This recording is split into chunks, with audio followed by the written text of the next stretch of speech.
Bonjour à tous, et bien voilà, je commence aujourd'hui une petite série de présentations sur le thème des Atini. Les Atini 85 principalement et de manière annexe les 84. Alors pour commencer, eh bien c'est comment programmer ces Atini. Pour cela, on peut se servir d'un Arduino. En l'occurrence ici un Arduino Nano. Et j'ai donc fait un petit programmateur, c'est ce que je vous amène à découvrir aujourd'hui. Donc voilà, vous avez le schéma qui est ici. Vous avez le schéma qui est ici, qui se compose donc d'un Arduino Nano, qui a l'avantage de pouvoir être soudé sur un circuit imprimé directement. On va dire ici représenté par des Atini, mais en fait ici vous avez un support d'insertion nulle 16 pins qui j'en ai pas trouvé en fait pour des Arduino, plutôt pour des Atini 85 à 8 pins, donc j'ai pris un 16 pins, et du coup j'en ai profité pour avoir ici la partie programmation du 85, et ici une façon de vérifier rapidement quand on a un doute sur le programmateur ou sur la Tini 85, de le vérifier après avoir chargé un petit programme de clignotement. Voilà, ça permet de le tester directement sur le programmateur. Gaël Appert m'a fait une remarque très judicieuse. Il m'a dit, mais en fait, si tu fais un programmateur d'Atini 85, profites-en pour faire également une programmation possible d'un Atini 84, qui est en fait un Atini 85 avec plus de pattes. Donc voilà, j'ai saisi l'occasion au bon et je l'ai prévu. Donc ici, nous avons un zip, en fait, un support d'insertion nue, on va dire, alors je ne sais plus combien il a de pattes, enfin le nombre de pattes suffisant, je crois que c'est 14, pour programmer un Atini 84. Alors, on retrouve, j'en ai profité, puisque c'est un système qui permettra de tester des Atini et que l'Atini n'est pas raccordé à l'ordinateur par une prise USB, et bien voilà, j'en ai profité pour faire un bornier plus 0, enfin pardon, 0 volts plus 5 volts, de manière à alimenter les breadboards. Voilà, il est ici. Ensuite ici, je peux couper l'alimentation vers les supports d'insertion nulle via SW2. Voilà, j'en profite pour allumer une LED D4 qui est une LED rouge. Voilà. Ici, en haut, nous avons deux LED. Alors, deux LED, oui. Pourquoi? Eh bien, en fait, le J3, ce que l'on voit J3 ici, est en fait un commutateur glissière avec son point commun étant le 2, donc, et qui est relié à la masse. Donc, soit on va relier la partie droite de ce commutateur, c'est-à-dire la borne 1, euh, à la masse, selon la position, soit ça sera la borne 3 à la masse. Alors, la borne 1 à la masse, la borne 1 à la masse correspond en mode programmation. Si c'est la borne 3 qui est à la masse, eh bien, en fait, c'est pour préparer, pour télécharger un programme dans la TINI, dans la nano, pardon, pour qu'il se transforme en programmateur ISP. Voilà, on a les deux positions possibles.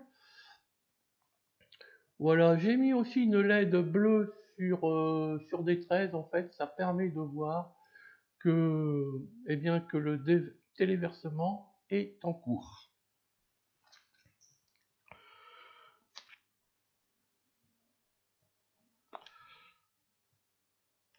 Voilà, les doubles supports, on en a parlé. Alors, oui, alors pour faire ces schémas, qu'est-ce que j'ai fait? J'utilise KiCad, qui est un très bon logiciel pour dessiner des PCB. Donc voilà, le schéma est ici. Nous allons aller voir le PCB. Voilà, le PCB, il est là. Donc, c'est un double face. Ici, c'est une vue de dessus. On voit donc ici les deux borniers alimentation.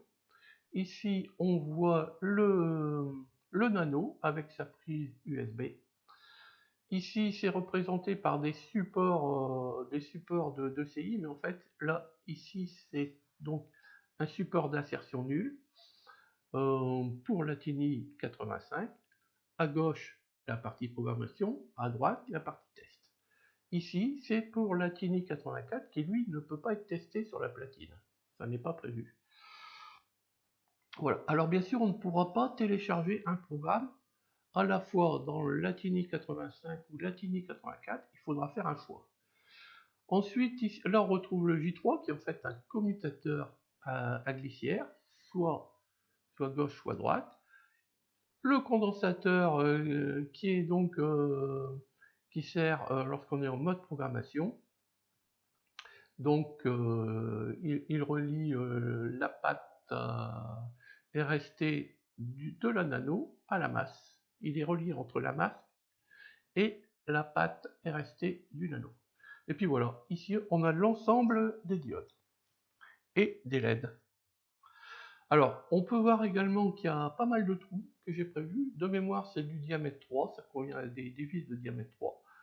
Donc ça permet de donner tout un tas de possibilités. Je pense qu'il est préférable d'aller mettre en dessous de la TINI un socle, qui peut être un socle en bois. Moi j'ai opté pour un socle en bois, vous verrez tout à l'heure sur la photo. Soit un socle en plexiglas, comme vous voulez.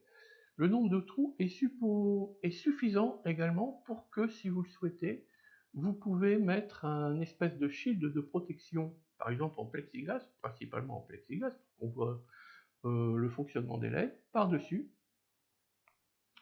Alors bien entendu, en faisant les découpes nécessaires pour pouvoir avoir accès aux vis, pour pouvoir avoir accès aux commutateurs ici, W1, W2, et bien entendu aux ATINI. Voilà, ben je pense que... Alors, bien sûr, vous aurez tous les fichiers. Vous pourrez faire réaliser ce PCB par exemple, comme moi, par JLC PCB. Je vous fournirai tous les schémas pour que vous puissiez le faire. Ils seront en lien dans la vidéo. Alors, ici, voilà, ici, on voit le routage sur la partie supérieure, ici en rouge. Et là, on voit le routage en vert sur la partie inférieure. Vous avez vu, j'ai fait un plan de masse. Voilà, maintenant nous allons passer à la partie démo avec mon programmateur en réel.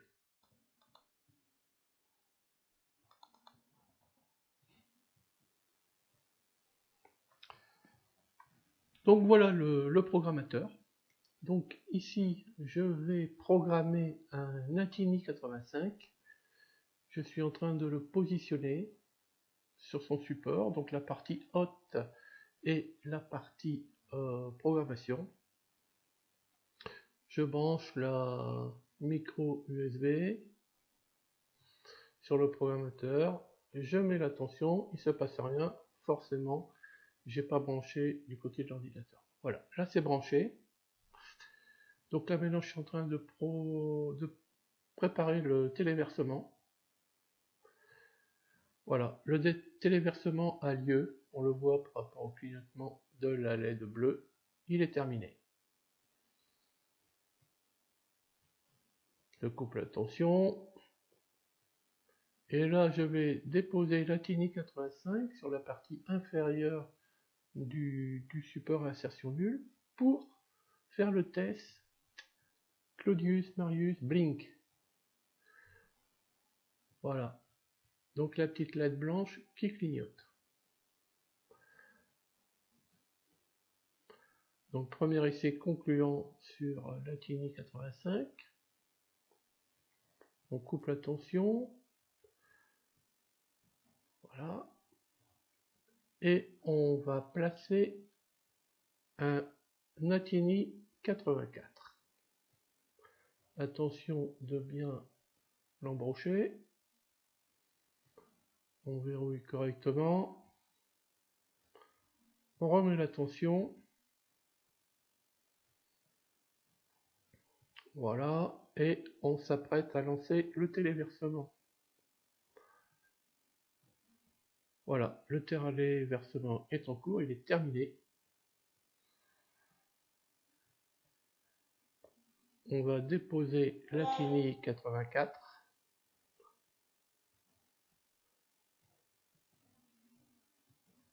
Et on va le tester sur une breadboard.